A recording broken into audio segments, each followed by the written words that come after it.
कालीचरण महाराज का बयान आया है।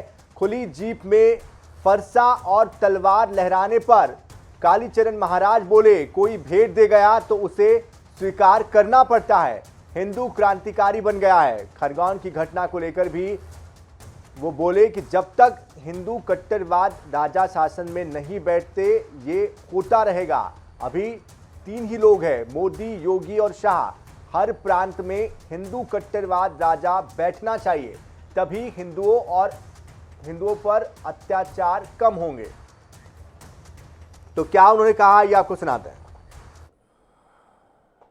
अब कोई भेंट देगा तो उसके लिए उनके आग्रह स्वीकार करना पड़ेगा कि भैया तलवार दिखा दो, हिंदू क्रांतिकारी बन गया है गुरु गोविंद सिंह जी महाराज के मार्ग पर चलते हुए। उनकी सरकार खतरे में लगती है उनको कट्टर हिंदूवाद जागृत होने से, क्योंकि हम एक ही बात करते हैं, जो हिंदू हित की बात करे वही राष्ट्र पर राज करे।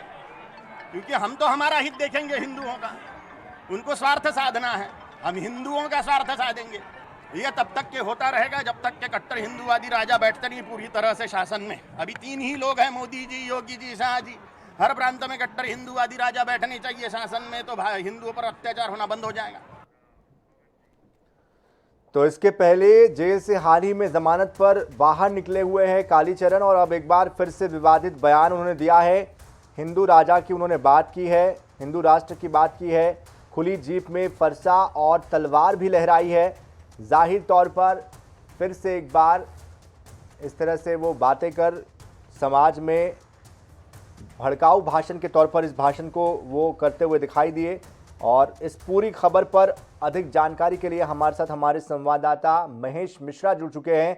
महेश, एक बार फिर से हम देख पा रहे हैं कि कालीचरण जो है वो फिर से एक बार विवादित बयान देते हुए दिखाई दे रहे हैं।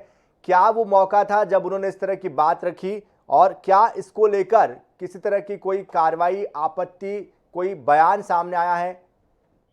फिलहाल अभी तक तो इस पूरे मामले में किसी तरह की कोई आपत्तिजनक, किसी ने कोई आपत्ति नहीं ली है, ना ही कोई कार्रवाई की बात हुई है।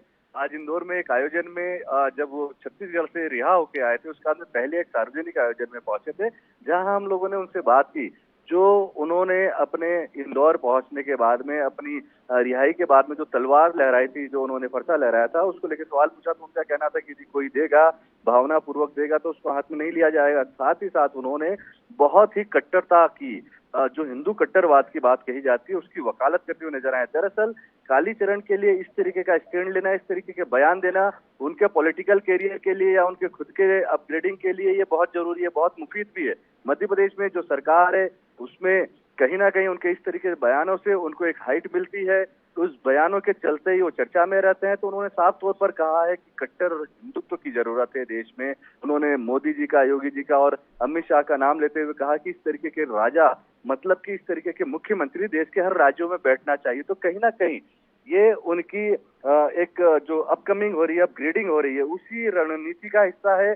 मध्य प्रदेश में वो खुलकर बोलते हैं। यहाँ लेकिन महेश, आपको नहीं लगता जिस तरह की भाषा का वो इस्तेमाल कर रहे हैं, और क्योंकि मध्य प्रदेश में वो इस्तेमाल कर रहे हैं, जाहिर तौर पर मध्य प्रदेश में इसके पहले जब उनकी गिरफ्तारी हुई थी उसको लेकर भी गृह मंत्री ने सवाल खड़े किए थे, तो क्या ये माने कि कहीं ना कहीं एक संरक्षण उनको हासिल हो रहा है जिसकी वजह से वो मुखर होकर ये बात रख रहे हैं? दूसरा, सीधे तौर पर वो समाज को बांटने की बात कर रहे हैं, एक खास वर्ग को भड़काने की भाषा वो कर रहे हैं।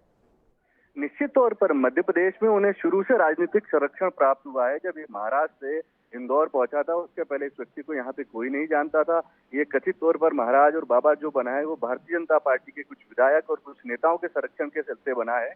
उसके बाद में हमने जब इसकी गिरफ्तारी हुई थी, हमने बताया था किस तरीके से इंदौर के धार्मिक स्थलों पर इन्होंने कब्जा करने की भी कोशिश की थी। उसमें भी भारतीय जनता पार्टी के जुड़े हुए नेताओं का इनको संरक्षण प्राप्त था। आज भी इन्हें यहाँ पे जो सरकार है उसका कहीं ना कहीं एक संरक्षण प्राप्त है, जिसके चलते वो इस तरीके के भड़काने वाले बयान दे पा रहे हैं। ये जो बयान है ये निश्चित तौर पर ऐसे माहौल में, जबकि इंदौर से लगे हुए इंदौर संभाग के एक जिले में अभी कर्फ्यू लगा हुआ है पिछले दिनों से, वहां पे ऐसा बयान देना कहीं ना कहीं दोनों समाजों को बांटने की बात करता है। जी बिल्कुल, जाहिर तौर पर जिस तरह की अभी संवेदनशीलता दिखाने की जरूरत है, ऐसे मौके पर इस तरह की बातों का जिक्र करना, जबकि हमारा संविधान हमें ये कहता है कि सभी को अपने धर्म का पालन करने की अनुमति है, इस तरह से किसी एक धर्म को बड़ा दिखाकर, दूसरे को नीचा दिखाकर, भड़काकर इस तरह से समाज को बांटने की भाषा का इस्तेमाल करना बिल्कुल भी उचित नहीं है। लेकिन क्या इस पर विपक्ष की तरफ से कोई प्रतिक्रिया आई है? क्या कांग्रेस की तरफ से किसी नेता की तरफ से इस पर कोई बयान आया है? देखिए, कुछ ही देर पहले की मामला है। इसको मान लीजिए लगभग 1 घंटे पहले की घटना है। अब ये जिस तरीके से हमने अभी प्रमुखता से दिखाया है नेट ने, और इसको जैसे जैसे ये खबर चलेगी उसके बाद में जैसे लोगों तक ये बातें पहुंचेगी, तो निश्चित तौर पर आज शाम तक इस पर कांग्रेस की तरफ से निश्चित तौर पर कोई बयान आएगा। और बयान न सिर्फ बयान आएगा, बल्कि हमारी जो जानकारी है इसमें एफआईआर की भी मांग करेगी। हालांकि पहले भी एफआईआर की मांग की जा चुकी है उनके तलवार और फरसा लहराने पे, पर देखते हैं अभी चूंकि 1 घंटा ही हुआ है इस पूरे घटनाक्रम को, तो अब से कुछ समय बाद में निश्चित तौर पर विपक्ष की ओर से, कांग्रेस की ओर से इस पे कोई ना कोई बयान आएगा। किसी तरह की कांग्रेस की ओर से कार्रवाई की मांग भी की जाएगी। जी बिल्कुल, जाहिर तौर पर एक बार फिर से कालीचरण की जो मुश्किलें हैं वो भी बढ़ सकती है। बहुत बहुत शुक्रिया इस पूरी जानकारी के लिए महेश मिश्रा।